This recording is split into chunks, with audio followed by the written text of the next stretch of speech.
Bonsoir à toutes et à tous, je suis ravi de vous retrouver sur 8 Mont Blanc. Nous sommes le mercredi 22 mai 2024, il est 18 h, vous le savez, c'est l'heure du journal. Préparé par l'ensemble de la rédaction, voici les titres.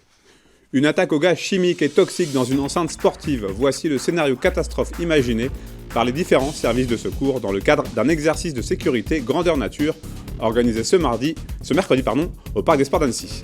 Et puis un reportage qui pourrait ravir vos papilles, le restaurant Le Clos d'Essence situé à Annecy-le-Vieux propose désormais des accords mets et jus pour accompagner ses plats, une petite révolution dans le monde culinaire. On débute donc cette édition avec un scénario catastrophe. Plus de 200 participants, une cinquantaine de victimes et une centaine d'observateurs. Autant de personnes mobilisées ce mardi au Parc des Sports d'Annecy pour un exercice de sécurité civile de grande ampleur. Cette simulation d'une attaque chimique dans une enceinte sportive a permis de tester les dispositifs d'alerte, d'organisation et de coordination des différents services à l'approche des Jeux Olympiques de Paris. C'est un reportage de Jules Demeure. Il est 13h15 au Parc des Sports d'Annecy quand l'alerte est donnée par des bénévoles de la Croix-Rouge. En pleine compétition universitaire d'athlétisme, un drone a survolé une tribune, déversant sur les spectateurs un gaz toxique. Certains agonisent, d'autres pris dans un mouvement de foule souffrent de fractures ouvertes. Telle était la catastrophe imaginée pour cet exercice de sécurité civile grandeur nature par le service départemental d'incendie et de secours de la Haute-Savoie.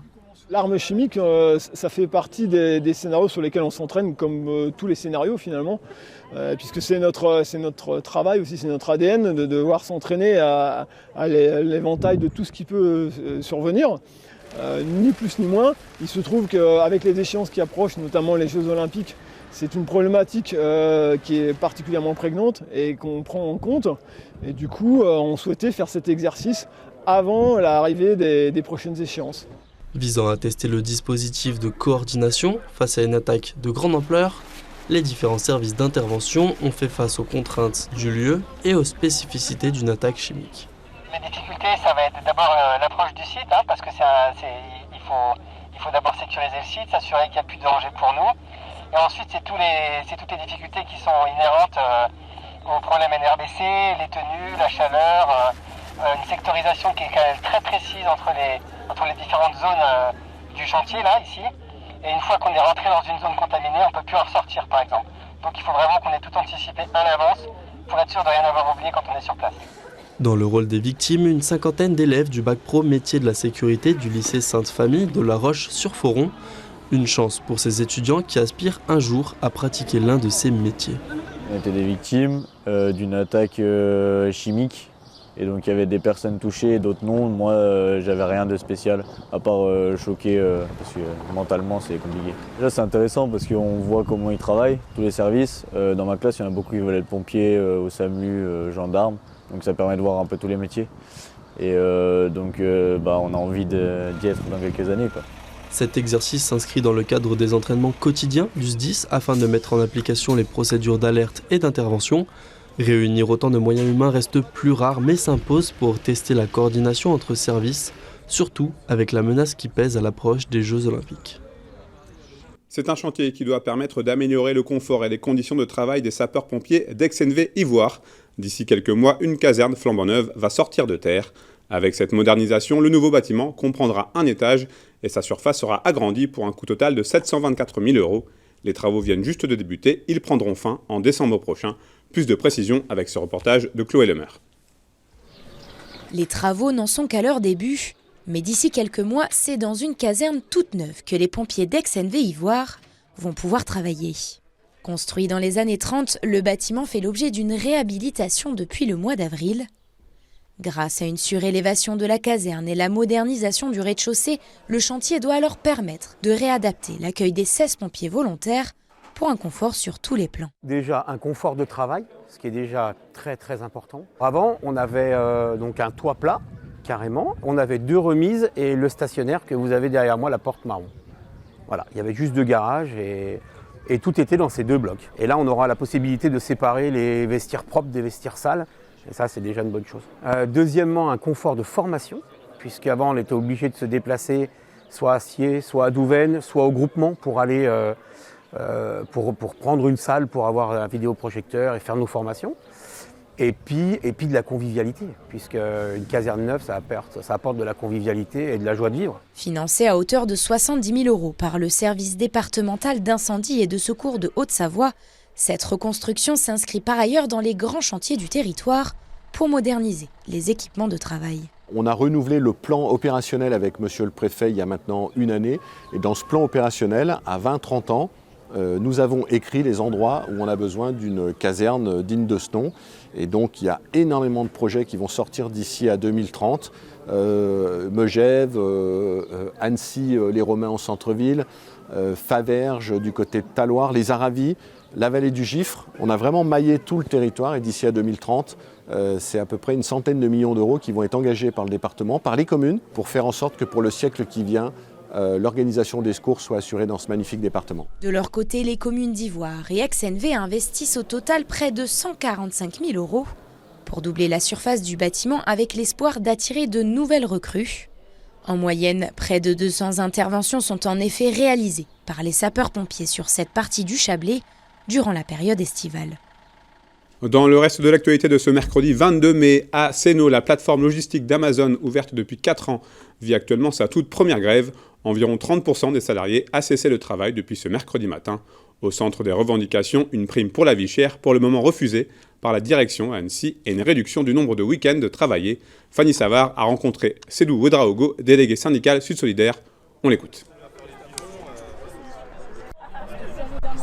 À Paris, ils ont une prime de 150 € brut versée due à la cherté de la ville.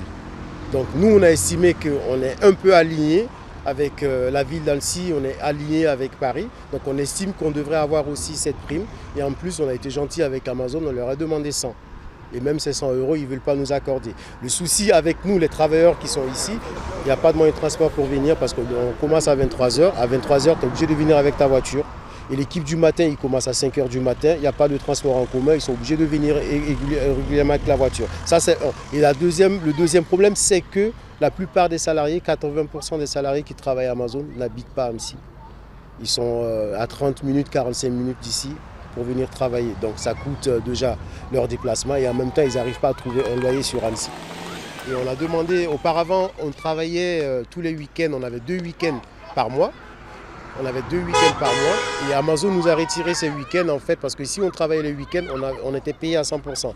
Donc du coup, on avait un pouvoir d'achat un peu conséquent quand on bossait les week-ends, ce qui incitait plusieurs salariés à venir travailler à Amazon. Sauf que là, actuellement, on est sur 6 semaines, on a 2 week-ends travaillés. Donc ça a engendré une perte au niveau salarial. Donc du coup, on a perdu plus de entre 60 à 80 € mensuels.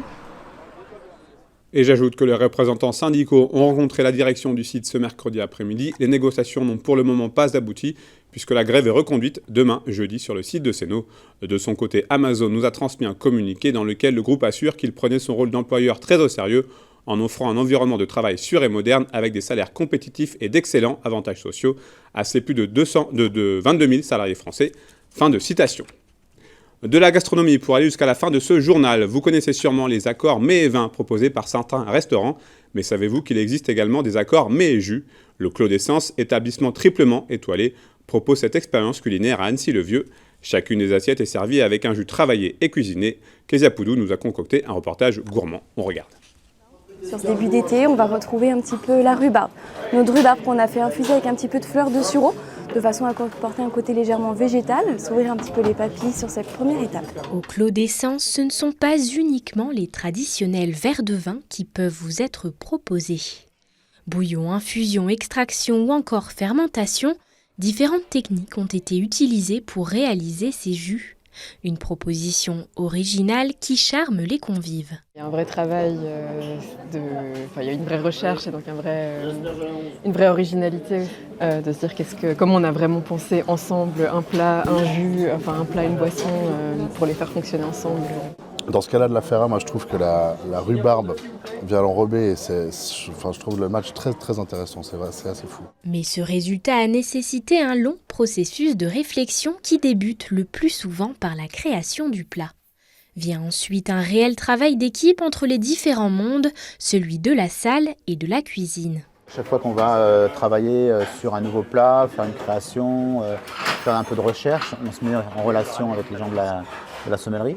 qui d'eux-mêmes vont s'intéresser à savoir quels sont les ingrédients, comment on l'a fait, comment on l'a préparé. Et à partir de là, vont penser, vont imaginer et vont travailler leur accord jus. Voilà. Donc il y a souvent dans la recette des éléments qui se croisent ou qui se retrouvent, pour justement dans la continuité, mais pas toujours. Avec une infinité de combinaisons réalisables, ces jus sont cuisinés au même titre que les plats et cela rajoute un challenge supplémentaire. Et donc l'idée va être de sortir l'acidité, l'aromatique. Et c'est des cuissons longues de manière à ce que finalement, aromatiquement, dans les morceaux de rhubarbe qu'on est en train de couper, là, il ne reste plus rien du tout. On est en maîtrise totale des curseurs et des marqueurs du goût, à la fois des intensités gustatives, des associations de produits, de la texture qu'on veut, de l'acidité, de la sucrosité, de la salinité sur certains jus. Donc en fait, on met les curseurs absolument là où on les veut, ce qui permet à chaque fois de pouvoir avoir, entre guillemets, la flèche dans la cible, quoi, hein, d'avoir des accords qui sont parfaitement en adéquation avec les plats. Mettant un point d'honneur à utiliser des produits de saison, les menus sont donc régulièrement mis à jour et c'est ici, dans les jardins de l'établissement, que ces chefs à la cuisine végétale viennent multiplier leur créativité. C'est la fin de cette édition. Merci à vous pour votre fidélité à l'information sur 8 Mont Blanc. Merci à toute l'équipe. On est très précieuse. Place désormais, vous en avez l'habitude, à la météo préparée et présentée par Thierry Paulme. Je vous retrouve avec grand plaisir ce jeudi pour un nouveau point complet sur l'information sur 8 Mont Blanc.